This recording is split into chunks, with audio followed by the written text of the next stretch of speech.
would have legalized recreational marijuana, and another that would have overturned a near total ban on abortion in Florida.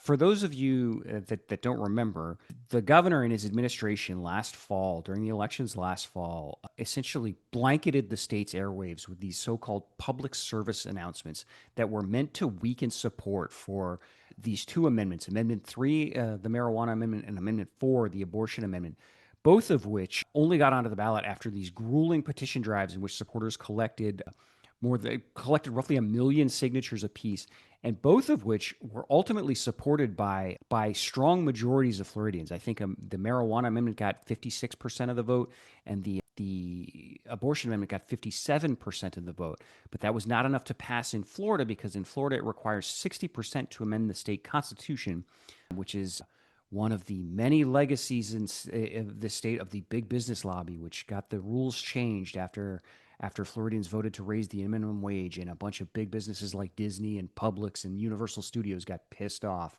So anyway, Florida has never seen anything like this. Millions of dollars of taxpayer money spent on what were essentially political campaigns to support the governor's political position.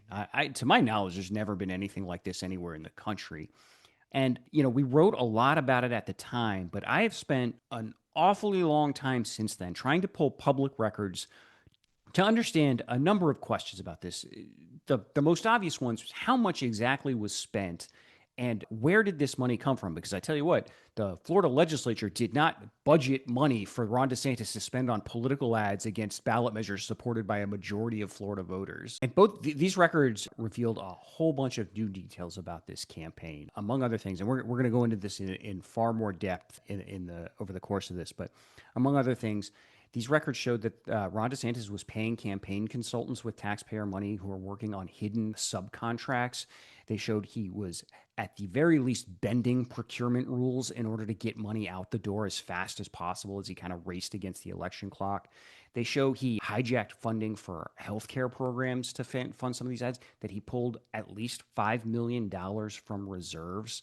And the other thing they've done, again, as I mentioned, the record is still nowhere near complete here, because we're still trying to get records out of the DeSantis administration from other agencies involved. And these requests have led to follow-up requests, which, again, we'll go into more detail. But altogether, these now show, we're now estimating that the DeSantis administration spent between $35 and $40 million of public money advertising against the marijuana and abortion ballot measures last year.